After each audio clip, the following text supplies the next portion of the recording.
Hola a todos y bienvenidos a Marca Páginas, el programa en el que hablamos solamente de literatura con 2 episodios, el de debate, donde nuestros colaboradores pues reflexionan sobre diferentes temas literarios, y en el de género, donde los invitados pues recomiendan libros de toda clase de género. Hoy tenemos un episodio muy especial con rostros nuevos, así que primero voy a presentarlos a ellos, las personas que me acompañan esta tarde. Librada Olivares, autora de Mi alma es tu cama deshecha y colabora en Radio Malacaolé. También realiza artículos de opinión y copresenta conmigo el programa Libros y Mucho Arte. Bienvenida. Muchas gracias, buenas tardes. Aquí estoy encantada de estar con todos vosotros. Encarna Gómez es autora de obras como Tiempo de vivir, Luces y sombras y otros poemas, y colabora activamente en medios y revistas literarias. Bienvenida. Buenas tardes a todos. Estoy muy a gusto de estar con vosotros.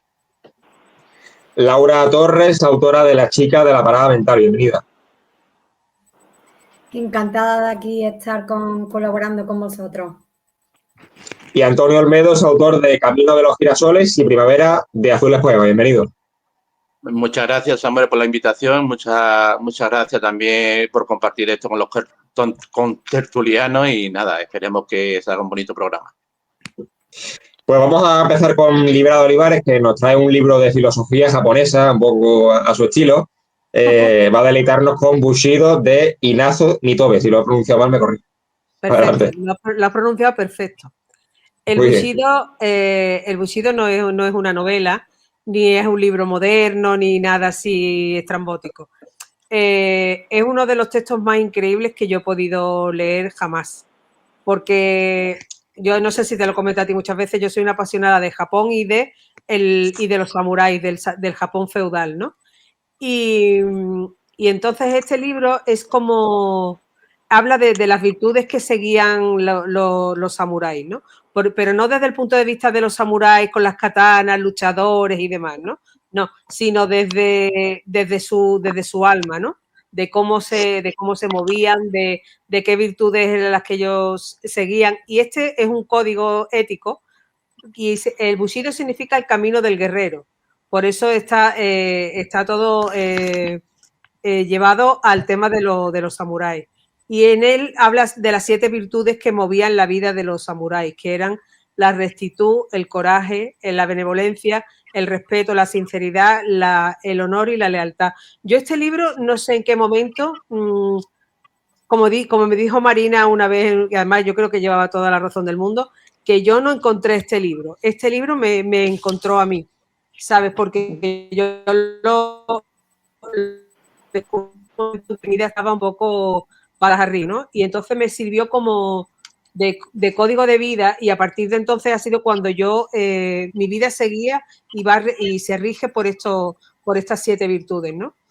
Es un libro que te va marcando, no te va marcando ni te va diciendo, sino que tú vas cogiendo de él lo que más te gusta, porque es todo como muy filosófico, ¿no? Y en mi vida es verdad que siempre ha sido muy, muy importante la lealtad. Y la lealtad era fundamental en la vida de los samuráis. Yo, aunque parezca así un poquillo loca, yo pienso que yo en otra vida fui samurái, porque yo no entiendo esta pasión que yo tengo por estos guerreros, por la historia. Si tú llegas a mi casa hay libros de Japón por todos lados, ¿no? Y dice, esta muchacha ¿de dónde ha salido, no? Pero sí es verdad que yo encontré el Bushido, empecé a leerlo, a mí la vida me cambió radicalmente. Es un texto que, a pesar de que tiene tantísimos años, te sirve hoy en día incluso para el tema de los negocios, ¿eh? Para cómo enfrentarte a negocios, cómo llevar la lealtad y el honor en tu vida, servir a los demás, ¿no? Y me parece que yo estoy enamorada de Japón, enamorada del Bushido, y forma parte de mi vida y de cómo yo actúo en mi vida en base a este libro, ¿no? A esta filosofía, a estas 7 virtudes. Y cuando estoy un poco así que me desvío de mi camino, que suele ser bastante a menudo, vuelvo a él, ¿no? Y entonces muchas veces abro sus páginas y encuentro una paz que yo no sabía que existía. Y esta es la portadita del... Que para mí... Sí. Yo quería dejar un poco que los colaboradores, los propios invitados, pregunten. Yo tengo alguna pregunta, pero preguntad vosotros lo que consideréis. Sí, vamos a ver. ¿Cómo esa paz que tú dices ha llegado a ti? ¿Solo a través de la lectura? A través, ¿De todo el libro o de un capítulo? No, Solo, es que a ver, explícanos eso. este libro, cada capítulo te habla de una de las virtudes del Bushido, ¿no? Entonces, pues, conforme lo vas leyendo, es verdad que es un libro que no todo el mundo entiende, porque no todo el mundo entiende la filosofía japonesa, ¿entiendes? Porque somos culturas completamente opuestas y entonces como que no, muchas veces lo oriental y lo occidental como que no casan, ¿no? Yo cuando lo descubrí, cuando fui a Japón, yo no fui al Japón de Tokio y de Kioto, que también, ¿no? Pero toda la cultura esta del Bushido, de los samuráis y demás, la encuentras en la ruta Nakasendo, en la ruta del Japón feudal, que es lo que realmente a mí me gusta, porque si vas a Kioto, vas a Tokio, es como si estuvieras en Nueva York, exactamente igual. La gente va corriendo, la gente va desquiciada como en Nueva York. Y cuando te metes en el Japón profundo, como yo digo, ahí es otro mundo. Eso es otra historia, la gente es de otra manera, y encuentras paz por donde vayas.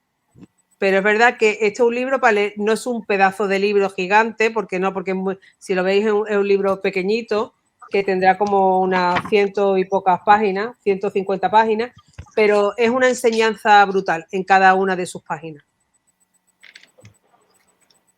Y me gustaría preguntarte, ¿qué característica más típica te gusta más de los samuráis? O sea, ¿qué es lo que más te llama la atención? Mira, a mí de los samuráis.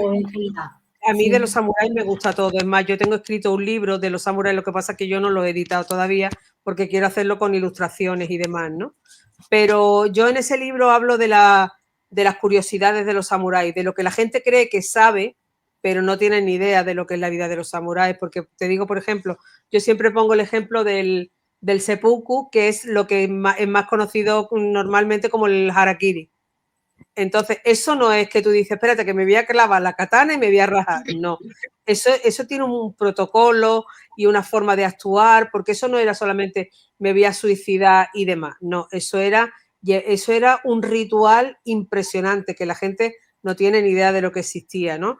Incluso el peinado que llevaban los samuráis, que era para haberles dado torta en la cara, tiene un porqué. En los samuráis todo tiene un porqué, no hay nada al azar en las formas de vestir, en el poder que tienen las katanas para ellos. Todo en ello, yo no te puedo decir, mira, a mí lo que más me llama la atención es esto, ¿no? A mí lo que me llama la atención es ellos en sí, ¿no? Cómo se enfrentaban a la vida, cómo la lealtad por encima de cualquier cosa era su virtud número uno, la lealtad y el honor, independientemente de que, bueno, la rectitud, la benevolencia, todo eso también formaba parte, ¿no? Pero si tú estudias a los samuráis, ves la lealtad que tenían esos hombres entre ellos y para sus señores, ¿no? Y es un mundo difícil de comprender si no estás muy metido, porque claro, lo fácil es, la crítica fácil es que eran como siervos, no eran siervos, eran guerreros, ¿no? Y son guerreros que estaban dispuestos a morir por sus ideas y lo llevaban hasta el final. Antonio, ¿tienes alguna preguntilla para la compañera? No, a ver, yo con Librada ya hablé en el día de la Feria del Libro y la verdad es que todos los conocimientos que ella tiene, yo no puedo rebatirlo, está claro, ¿no? Yo el único conocimiento que puedo tener de lo que es de una filosofía japonesa, una filosofía nipona, es que lo que todos tenemos, ¿no? Lo de haber visto las películas. Ahora actualmente la serie Shogun, que me ha parecido una maravilla y estoy deseando que haya otra temporada. Pero sí que es verdad que de tipos de lectura de este tipo puedes ver cómo es de enriquecedora otro tipo de cultura, otro tipo de vivencias, ¿no? Y la verdad es que cuando ves películas, aunque no sean la realidad como dice Librada, ¿no? Que la realidad hay que vivirla allí y verla con sus propios ojos, pero siempre te cautiva ese encanto, llámalo oriental, llámalo desconocido, de aquello que está lejos, de aquella tipo de vida japonesa, de vida lejos, digamos, de nuestra frontera, ¿no? Y todo eso narrado en literatura de alguien como ella que conoce eso porque lo ha vivido, digamos, en sus viajes, la verdad es que es muy, muy interesante, ¿no? Y y es una lectura que te puede llevar a eso, a un conocimiento pleno de algo que lo vemos muy cinematográfico, pero que realmente tiene otro sentido cuando lo vives, cuando lo lees, cuando de alguien que realmente, pues, digamos que ha disfrutado de esa cultura, de esa idiosincrasia japonesa, ¿no? Y, pues, es interesante todo lo que cuenta Librada y además de la forma que lo cuenta Librada, con esa pasión, con ese convencimiento, con esa asumir esa forma de vida. La verdad es que cuando ella me dijo que en una etapa de su vida ella va a vivir allí al final de su vida o cuando ella lo decida, la verdad es que porque eso que tú has vivido, has sentido, pues te ha cautivado y te ha llenado de ese encanto que tiene por esa forma de vivir, por esa forma, por esas costumbres, ¿no? Y eso la verdad es que me parece bastante interesante, ¿no? Muchas gracias por tus palabras, Antonio. Yo ya te digo que las personas cuando se miran a los ojos y se comprenden, pocas palabras más hacen falta. Justamente, es verdad que sí. Yo quisiera hacerte otra pregunta, Librada. Dime. ¿Es un libro de autoayuda? No. ¿El que tú has leído? No, porque ¿No? tú ten en cuenta que ¿Es este ficción? libro... Dime. Que sí es ficción, entonces. No, en absoluto. Esto no es ficción, ni es autoayuda, porque aquí no te están ayudando a nada, ni te están diciendo cómo tienes que vivir tu vida. Esto es un libro en el que te está contando, porque esto es real, esto no es novela, no es ficción, esto es real. Esto es las 7 virtudes, es el espíritu de Japón. Japón y los japoneses se mueven bajo estas virtudes, ¿no? Aunque nos parezcan un poco arcaicas. Y entonces esto no es ficción porque esto se escribió por Ignacio Nitobe hace ya muchos años. Entonces, era verdad, si tú ves algún documental o incluso hay un documental en Netflix que es de los samuráis y tú empiezas a comprender cómo ellos viven estas 7 virtudes, ¿no? Y entonces no es ficción, es una forma de vivir, es una forma de entender la vida y cómo ellos y lo que a ellos les guía, ¿no? Entonces ni es ficción ni es novela, es un libro histórico. Y una especie de camino para los demás que quieran seguirlo también, ¿no? Exactamente. Por eso se llama Bushido, significa el camino del guerrero. Ya para acabar con este bloque... que conocemos como narrativa, ¿no? Es una narrativa pues de la vivencia del pueblo de Japón, ¿no? No existe ficción cuando cuentas el día a día de un pueblo, cuando cuentas, igual que puedes leer un libro del oeste, de vaqueros o de alguna tribu africana, ¿no? Es un libro de narrativa. No te está narrando nada, Antonio, no te narra nada. Que no te narra nada. No te está narrando nada como decir, te voy a contar una historia, no, te está contando cómo realmente son esas virtudes. Y sí, cómo, sí, lo que es sí, exactamente, a eso me refería, ¿no? Que es como cuentas tú o como cuenta el libro la forma de vida de esta gente. Sí. Yo te quería preguntar, Librada, ¿qué crees tú que es lo primero que se va a encontrar el lector que no conoce nada de esa filosofía nipona? Lo primero que se encuentra, la primera sensación de ese lector, ¿cuál puede ser? Pues mira, yo creo que es que estos libros o te enganchan desde el principio o no te interesa nada en absoluto. Tú tienes que estar en sintonía con Japón, con la filosofía. Es verdad que hay gente que, como yo, tú verás que yo jamás en la vida he tenido ninguna conexión con Japón, pero es verdad que hubo un momento en mi vida que te digo que no sé cómo llegó este libro a mí, que es verdad que yo lo compré, lo compré y demás, y empecé a leerlo como el que lee algo que desconoce y me hizo un clic. Y yo dije, esto es lo mío. Yo me identifico con esto, con estas virtudes, con esta forma de vivir la vida, porque mi vida había sido como muy caótica, todo el tiempo trabajando, pendiente de los niños, de la casa, y entonces dije, ahora es el momento de esto.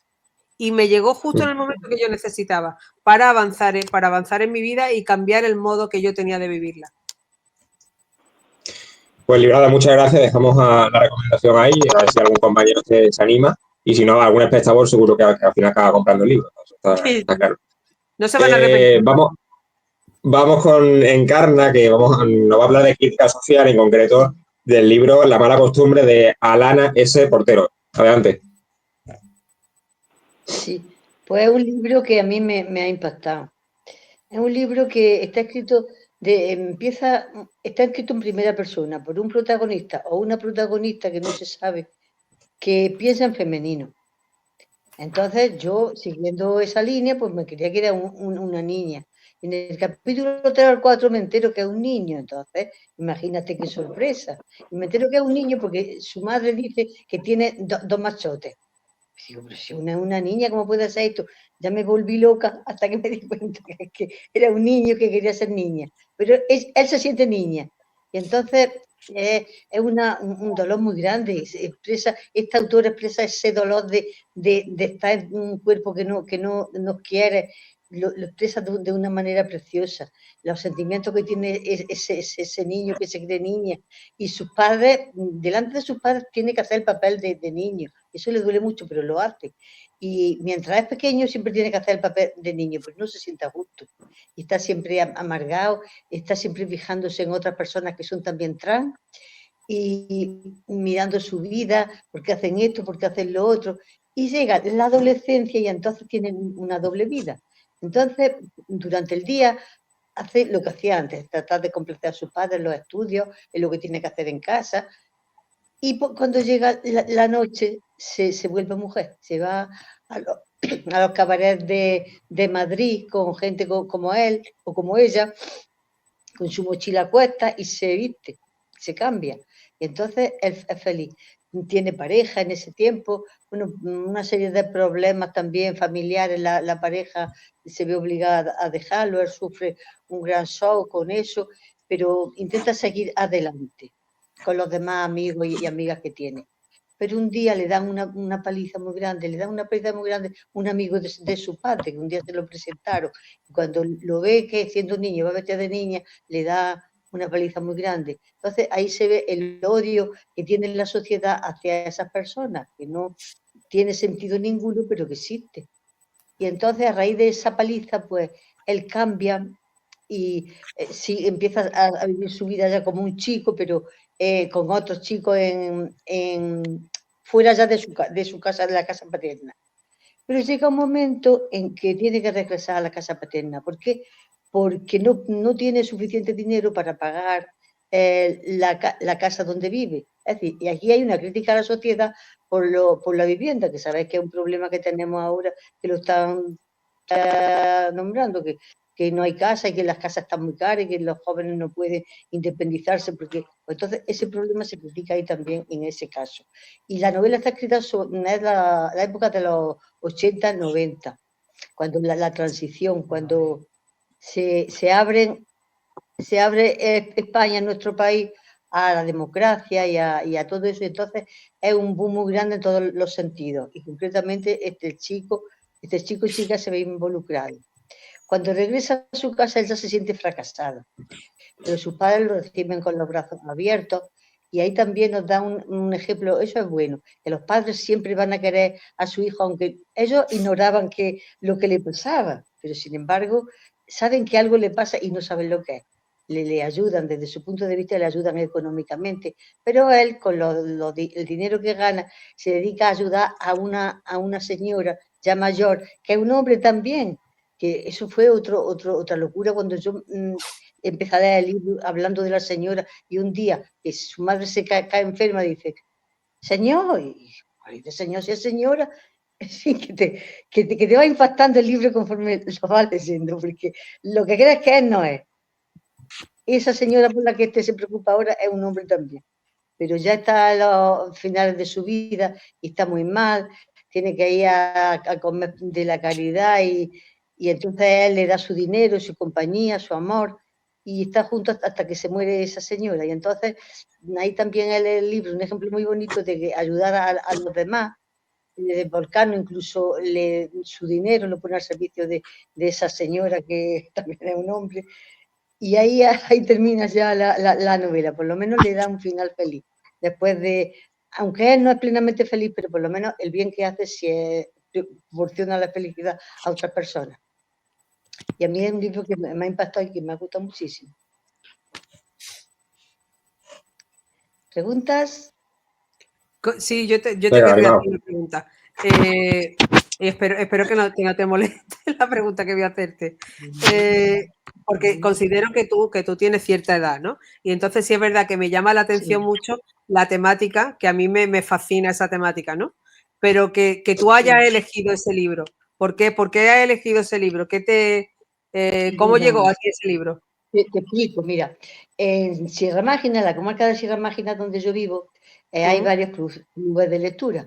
Y entonces, desde el club principal de Sierra Mágina, escogieron ese libro y lo han ido pasando por los pueblos. O sea que yo es que me he visto obligada a leerlo, que yo no sabía que este libro existía. Sí, pero si yo me entero, a lo mejor lo leo también. Pero que ha sido así, que me lo han impuesto del club de lectura. Un impuesto que es un consejo que te da, si tú lo quieres leer, lo lees, si no, no lees. Pero a mí me gusta leerlos todos y luego hacer una reseña y una crítica. En fin, que te abre los ojos al mundo. Y es un libro que ha tenido muchos premios y que ahora mismo está en Candelero. Me parece que es del 2024. Y lo han comprado ellos, la Asociación para el Desarrollo Rural de Sierra Mágina, y lo han repartido por todos los clubes de lectura. Lo hemos ido leyendo poco a poco y ahora vamos haciendo las críticas. Por eso lo he leído. Pues está genial, porque te ha merecido la pena entonces, ¿no? Que te lo hayan impuesto, digo. Sí, sí. Es impuesto en cierto modo, porque si tú no quieres leer, no lo lees. Pero me gusta leerlo, porque todos los libros tienen riqueza, de una forma o de otra, la narrativa muy bien escrita, esos sentimientos expresados del ser que no está a gusto en su propio cuerpo, que quiere otra cosa y no puede luchar contra sí mismo incluso algunas veces, pues eso es Yo no había leído nunca un libro así de esta manera, la verdad. Y me ha gustado. Y en mis libros también trato yo la homosexualidad, pero claro, la trato de otra manera. Y esta es que la trata como si fuera ella misma, que yo me he planteado si esa mujer es homosexual, que me lo he planteado, porque es que expresa los sentimientos también, y ya voy a estar pendiente de... El caso es que ya me he leído su biografía y te parece que no, pero ha tenido que tener a alguien homosexual muy cerca, porque es que lo expresa magníficamente, los sentimientos, ¿sí? ¿Más preguntas? Encanta.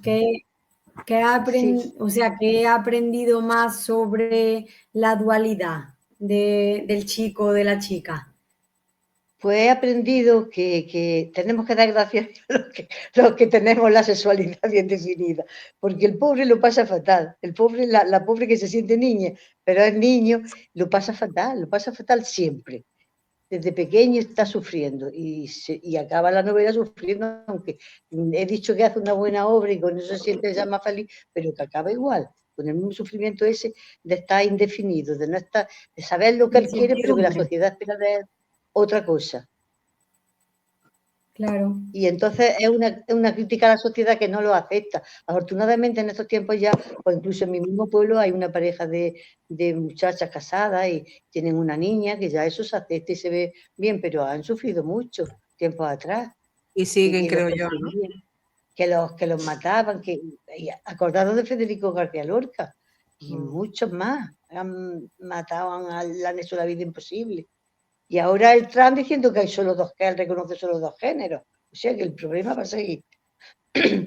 Así que... Antonio, ¿tienes alguna pregunta? No, pregunta no, solamente cuando eres lector y cuando te gusta leer, pues cuando te cuentan cosas así, pues que son interesantes y tal, pues lo único que puedes decir es, mira, un libro más que tengo que unir a la lista de todos los libros que quisiera leer y que no tengo tiempo para leer, ¿no? Porque la vida cuando, ya te digo, si te gusta leer, pues, y te cuentan argumentos que te convencen y cosas que te dicen, pues me interesa esa historia, pero claro, tienes que posponer, ¿no?, una lista grandísima de libros que tienes por leer o que te interesan leer, ¿no? Y solamente quiero decir eso, ¿no? Que si a ella le ha emocionado este libro y lo cuenta porque le inspira algo, pues debería, si a nosotros nos convence lo que ella dice, pues es un libro más que deberíamos poner en la lista de libros que queremos leer. Pero claro, normalmente esa lista es más cercano a lo infinito Interminable. que a lo finito, ¿no? Y nada, pues me alegro que le haya gustado esa historia, me alegro de que haya disfrutado de ella y nada, no puedo decir otra cosa. Yo te quería preguntar, Encarna, una pregunta profunda. Cuando terminaste de leer el libro, te hiciste la pregunta de si a ti tú hubieras sido el protagonista de ese libro, ¿cómo te hubieras sentido tú? Es decir, ¿cómo hubiera sido tu proceso de superación, ¿no? Sí, pues yo creo que también hubiera sido muy problemática porque yo me he identificado con ese chico chica que quería complacer a sus padres, que no le quería hacer sufrir y no lo ha hecho, pero él se siente muy mal, él solo se sintió feliz cuando se vestía de mujer, se iba a los clubes nocturnos y hay una escena muy graciosa porque cuando volvía ya de madrugada, muy cerca del amanecer, vestido de mujer, empieza en un banco del parque a quitarse la ropa. Un hombre que la está viendo, a ver que es mujer, acude. Cuando se da cuenta que es un travesti, se va corriendo. Entonces, también tiene hechos jocosos ese libro. Y eso me gustó mucho, porque el libro me ha impactado mucho, sí. Porque yo la vida de los homosexuales la veo desde fuera y me parece que es una vida normal y no. Tienen que sufrir mucho, lo entiendo, porque ellos quieren una cosa y la sociedad les exige otra y es un dolor muy grande no poder realizarse como tú eres. Pues Encarna, muchas gracias por la recomendación, la dejamos ahí, la apuntamos a la lista, como dice Antonio.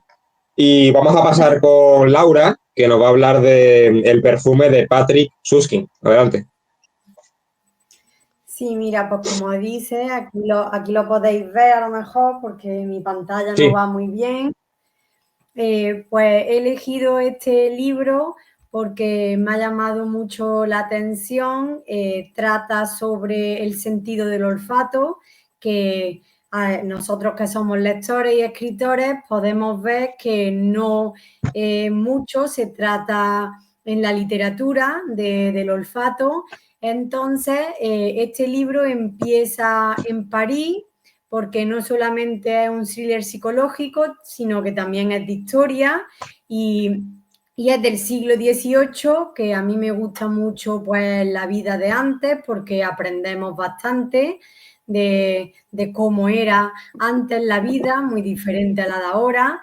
Y entonces empieza con un bebé que realmente pues sus padres no lo quieren cuidar por el hecho de de su olor que tenía y va pasando de madre a madre que que no lo quieren y entonces ahí se ve pues el trastorno psicológico que pueden tener los niños a nivel de los padres, eso también pues me ha llamado la atención y después pues cuando lo llevan a un convento ahí el niño pues recibe, como hoy en día se dice, bullying por el hecho de que lo tratan como si fuera un imbécil, un realmente tonto, por el hecho de que a él le costaba el lenguaje, a él recibió un golpe y él no tenía olfato.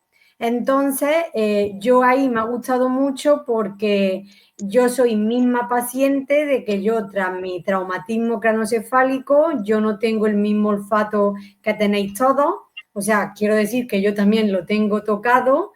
Entonces, pues claro, me ha llamado mucho la atención porque he visto que a otra persona también le pasa lo mismo que a mí y me he visto completamente conectada con esta narrativa. Entonces, pues al niño, como le pasa lo del trastorno olfativo, pues lo que quiere desde la infancia es un alfabeto de olores. Quiero decir que él se interesa más por los olores que por las propias letras.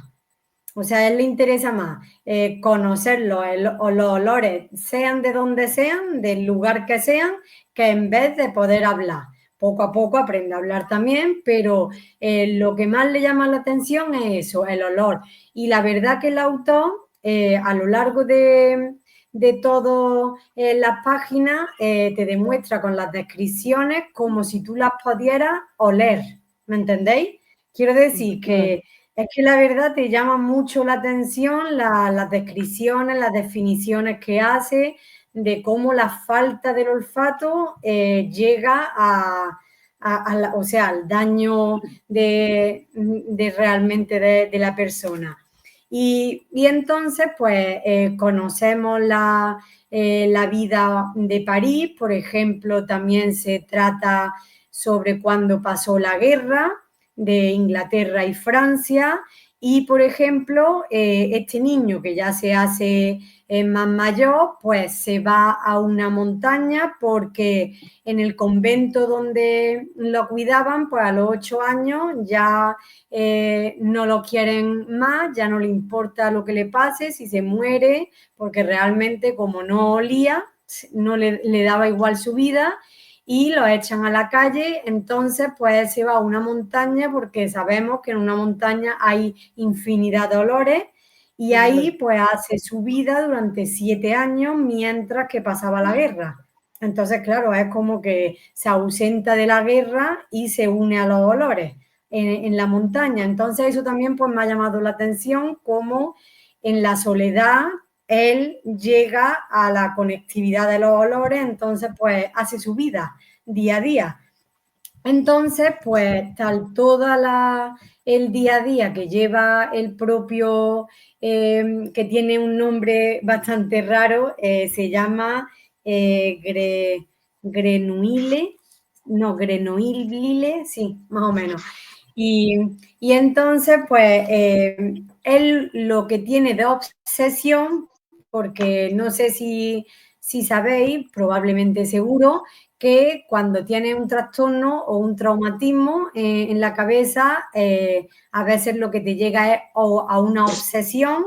Entonces, ahí vemos la obsesión que tiene, que es de los olores. Entonces, él lo que quiere es conseguir el mejor perfume del mundo. Hace mucho se pone a trabajar para un hombre que de hecho llega a ser famoso gracias a él, pero claro, él está escondida, ¿sabéis? Él consigue que se haga famoso, pero es, o sea, abajo como en el suelo. Y entonces, pues, él dice, ¿cómo no voy a conseguir hacer más perfumes? Entonces, se va de su lado, se va de París, se va a otro lugar, y ahí está el misterio, que a mí también me llamó la atención, porque es lo que hace que mata a vírgenes, a mujeres, para conseguir la mejor fragancia. Entonces, a través de la piel, a través del pelo, es lo que hace que consigue el perfume que lo llama el perfume del amor. Entonces, ahí está el misterio psicológico, que ahí también es lo que me ha gustado. Y claro, el final no lo voy a contar, de que realmente pues es pillado, o sea, lo condenan, pero no voy a decir si lo No siga, no matan. siga. Suficiente. No hagas spoiler, no hagas spoiler. ¿Qué os ha parecido? Pues a mí, Me ha gustado mucho. Yo creo que esa novela fue llevada al cine, ¿no?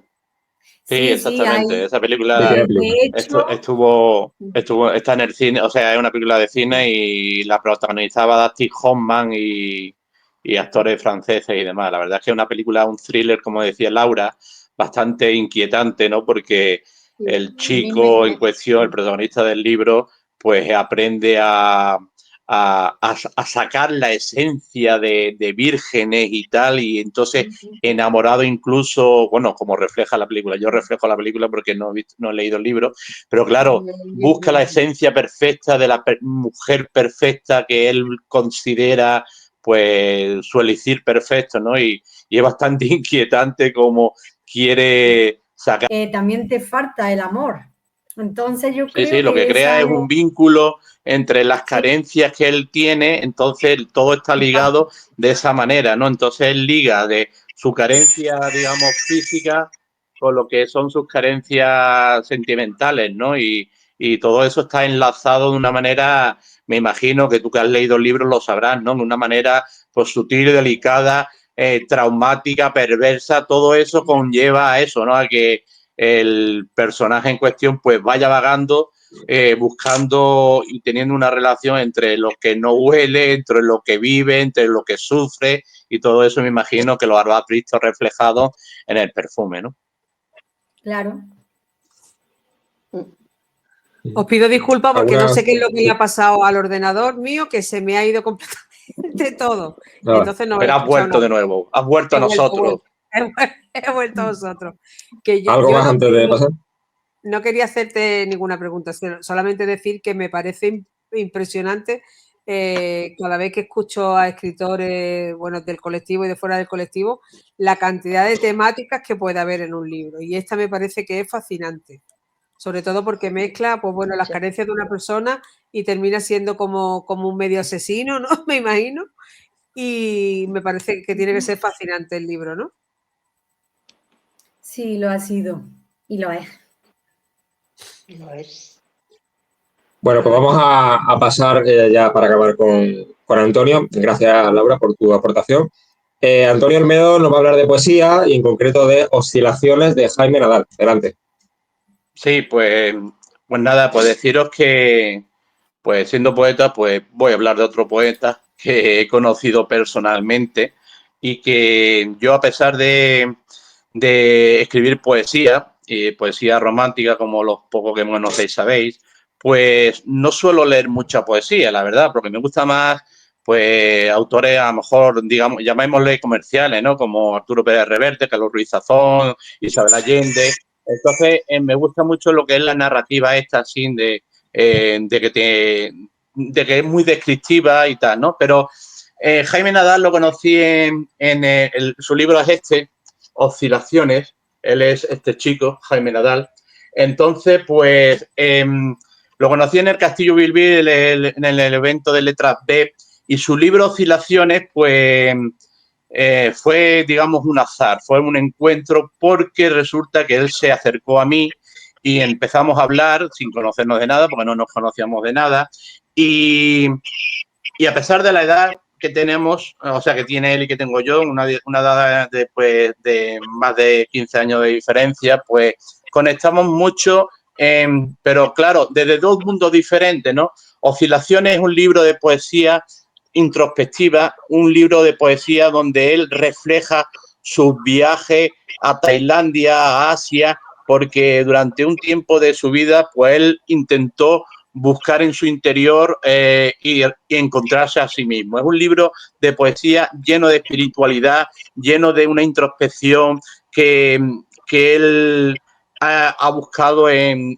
filosofías orientales como el Tai Chi, el Qigong, disciplinas de las que yo no puedo hablar porque no entiendo, pero sí que entiendo de poesía, y este libro de poesía es un libro cargado de una emoción, de una sensibilidad interna, de cómo viajar hasta lugares del mundo para encontrarse, cómo en ciertos poemas ves cómo esa gente con la que él se encuentra le transmite o le influyen a él para escribir, para pensar, en sí para encontrarse a sí mismo, ¿no? Es un libro cargado de eso, ¿no? De una búsqueda de encontrarse a sí mismo y ya te digo, y desde que lo conozco, que fue en el Castillo Bilbil, hemos tenido contacto a través de redes sociales y a través de telefonía porque hemos cogido una amistad creciente y la verdad es que merece mucho la pena eso, ¿no? Al que le guste, al principio del libro habla de que cuando empiezas a leer esto no sabes lo que te vas a encontrar, pero terminarás y cambiará tu forma de pensar. Y la verdad es que yo no me considero una persona espiritual, no me lo considero ni creo que lo sea, no, ya me lo ha explicado Jaime en mis conversaciones que he tenido con él, de que ser espiritual no quiere decir que tengas que creer en un Dios ni tengas que creer en algo religioso, si solamente es la búsqueda de uno mismo en su interior y ya te digo, estos poemas, después de leerlos, digamos que te cambia el chip, ¿no? Ya no solamente a nivel de escribir poesía, sino a nivel de pensar, de valorar en ciertos aspectos de que a lo mejor pasamos como banales por la vida, pero que la verdad es que está muy marcado en la literatura que trata de transmitir Jaime y además se lo comenté a él, incluso colgué un vídeo alabándolo en redes porque me cautivó, a pesar de que ya os digo, yo no suelo leer poesía, pero me cautivó y Y como muestra, pues voy a leer un poquito de uno de los poemas que me gusta más del libro y que si algún día pues tenéis acceso a tenerlo, que él lo tiene puesto en Amazon, lo podéis comprar, pero voy a dar una muestra de un poema que me encanta de este libro, que es un poquito largo, pero yo voy a leer solamente la introducción y nada, para que veáis una muestra de este poema. El poema se llama Una vida. Solo hay una vida para reír, para llorar, para follar y joder, para hacer el amor, para saborear lo que tiene valor, para saber lo que es una mierda. Hay ira y miedo, hay un dedo medio y una mano señalándote. Hay una vida y después no hay nada o sí. Algunos se atreven a hablar de varias vidas, yo no me atrevo. Hay envidia, hay temor por saltar al vacío, unos se llenan de frases vacías, se hacen llamar gurús, otros hablan lenguas muertas, profundas y sagradas y son camareros, otros nos hablan, escriben sin filtros y son informáticos, una vida, yo con una tengo bastante y el poema sigue, ¿no?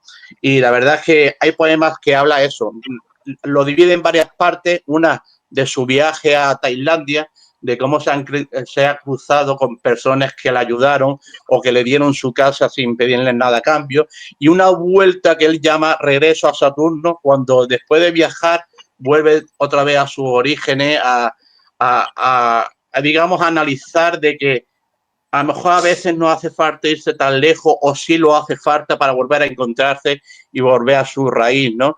Y ya os digo, el libro de Jaime Nadal, Oscilaciones, editado por Ediciones Guasavita, a mí me ha gustado mucho. Es más, ha dado pie de que sea una semilla para que Jaime y yo pues nos convertamos en amigos y digamos que tenemos conversaciones casi a diario por los puntos en común, por esa espiritualidad que él me transmite a mí y por ese conocimiento, digamos, de un sentir romántico que yo tengo que a él también le llama la atención. Y la verdad es que, ya te digo, me ha encantado este libro. Es un libro que si no os gusta la poesía, ya desde un punto de vista espiritual deberíais leerlo y no sé, si tenéis alguna pregunta, pues nada, aquí estoy.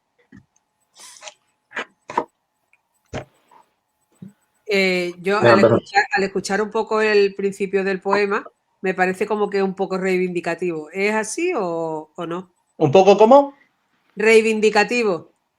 Yo no considero que sea reivindicativo, lo veo más como él va contando pues cómo él va viviendo y va sintiendo las experiencias de vida, ¿no? Cómo va analizando lo que le va pasando y cómo desde su punto de vista, él es informático, pero tiene que, digamos, pues tener el punto ese de vista de un informático que le gusta la poesía, también del punto de vista de camarero, porque los fines de semana es camarero y lo ve de otra manera, y entonces hace una comparativa de todo eso. Yo, al menos yo lo entiendo así, ¿no? Que seguramente dentro de un rato me llamará Jaime y me dirá, pues no, pues te equivocas, no lo sé. Yo al principio lo que me transmite es que el paso de por su vida, pues él coge las experiencias de una cosa y de otra, que si su forma de trabajo de una manera y todo lo veo así, ¿no? Como si, no sé, no lo he visto reivindicativo, sino más bien como contar su experiencia de vida a través de ese poema, ¿no? Hay otros poemas, pues que se ve un poquito de, a lo mejor, de pesadumbre, de que no termina de encontrarse. Hay otros poemas que habla de cómo se enamora de una gitana. Hay otros poemas que habla pues de cómo regresa a casa. Todas esas cosas así, yo te digo, sí, a lo mejor puede ser que en alguno de ellos pues se me escape el cariz ese reivindicativo que dice Librada, ¿no? Pero la verdad es que yo te digo, a mí lo que me ha cautivado del libro es eso, ¿no? El mensaje ese de buscarse a uno mismo, de intentar encontrarse en la poesía, en los viajes, en ese mundo interior, y todo eso me ha llamado mucho la atención, ¿no?